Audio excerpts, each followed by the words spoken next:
They say the course reveals your soul. But out here we do. I know this episode's going to seem a little choppy, but I just wanted to give a heads up before we get into this. What you're about to hear isn't me trying to change anybody's political views or debate what's happening in the United States. I'm not here to convince or challenge anybody's beliefs. This is simply about how the constant noise around politics has been affecting my mental well-being.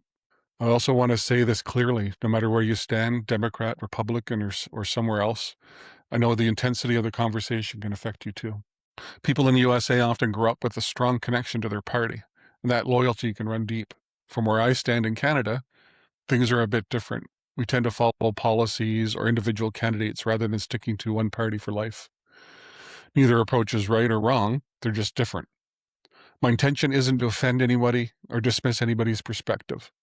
I respect that people see the world through their own experiences.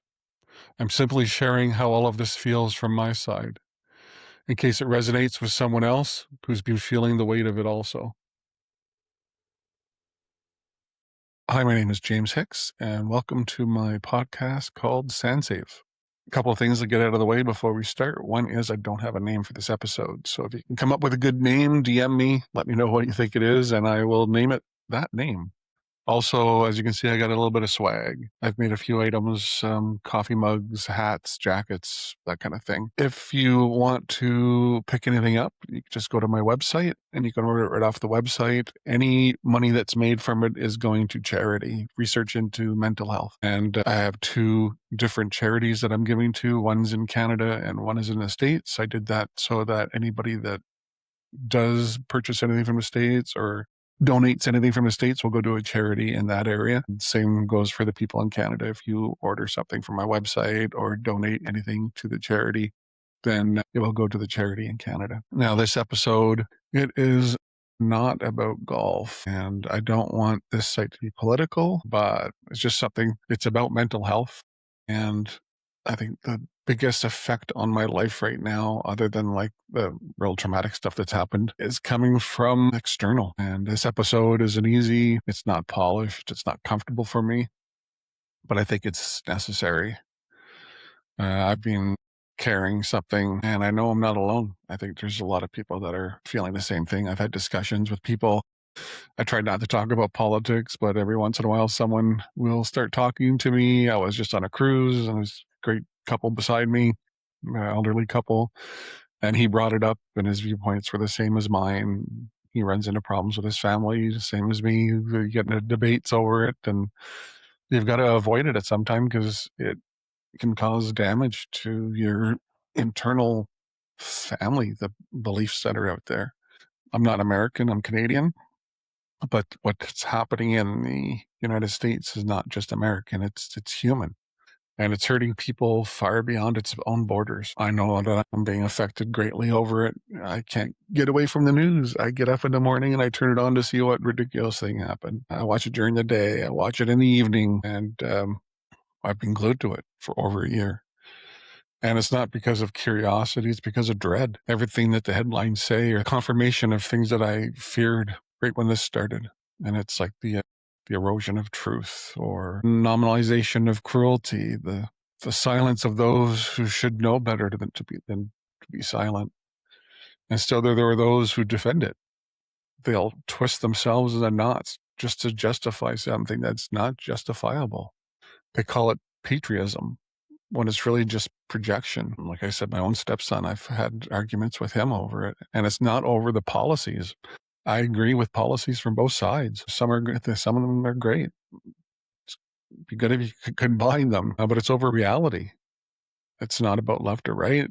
It's a sickness that sets in when truth becomes optional, when cruelty becomes a currency, when power is hoarded not to serve, but to shield one man's ego from the consequences of his own actions. Let's talk about your health care. The headlines scream about freedom, but millions of Americans are rationing insulin. They're skipping doctor's visits. They're quietly dying because someone decided their life wasn't profitable enough to save. Let's talk about the working class, the people who build your roads, stock the shelves, teach the kids, fight the fires, the ones who you called essential. They don't seem to be essential anymore. Now they're lazy. They're entitled. They're the problem. Let's talk about programs that are being gutted. Food assistance, mental health support, veterans care, all slashed by the same people who claim to love the troops, that love the flag, that love the country. But love without action is just a slogan, and slogans don't feed your families. Let's talk about your unqualified grifters, the sycophants being handed the keys to power, not because they earned it, because they pledge loyalty and allegiance to the man who demands it like a mob boss. It's not a leader.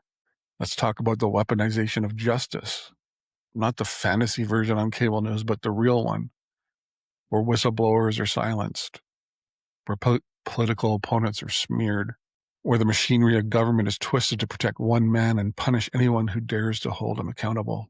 It's actually making me sick. Not metaphorically sick, but physically it's making me sick. The helplessness, the heartbreak, watching people I care about fall for the con of watching a nation gaslight itself into believing that narcissism is strength and vengeance is virtue. And the media, they play along. They amplify the outrage. They normalize the absurd. They chase the clicks when democracy bleeds out in the background. And I don't want this podcast to be about politics, but it's not. It's about mental health. It's about resilience. It's about what happens to our human spirit when truth is under siege. If you're feeling this too, if you're exhausted, angry, numb, afraid, you're not broken. You're not alone. You're awake. And being awake in a time like this is really a radical act. So what do? We speak. We connect. We protect our peace without surrendering our conscience. We remember that silence is not neutrality, it's complicity.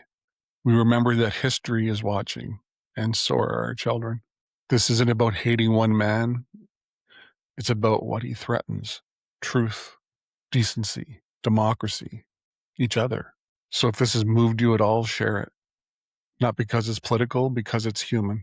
Because from the bunkers, we all rise. Before we wrap up, I wanted to add one more little thing. You might notice that this episode has a bit more framing than usual. An intro, and now this closing. That's intentional. I didn't want the core of this episode to come across as just a rant.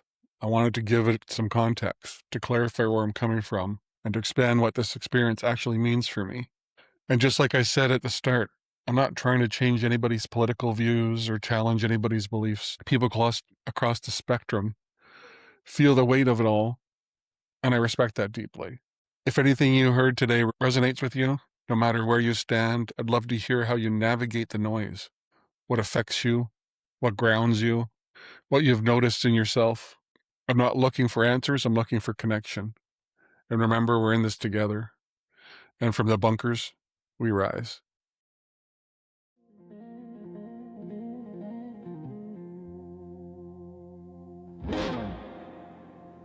They say the course reveals your soul, but out here we do more than play.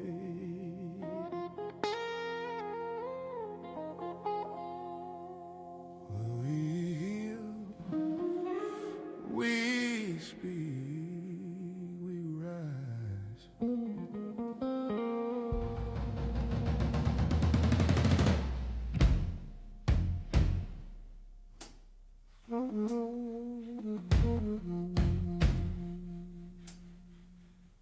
I was knee-deep in shadows, swinging blind in the haze, lost in the silence, stuck in my ways. And I heard a voice like a breeze through the pines saying, brother, come walk this fairway's yours and mine.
ones who fall.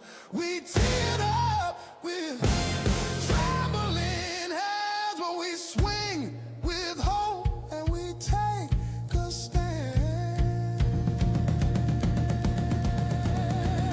Sail, sail, sail.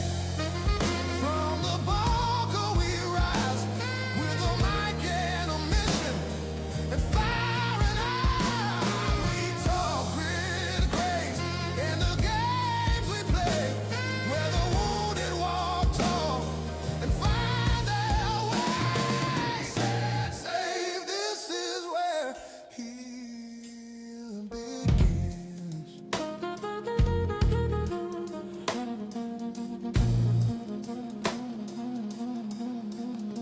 So if you're out there feeling lost in the rough, come walk with us. We've got a story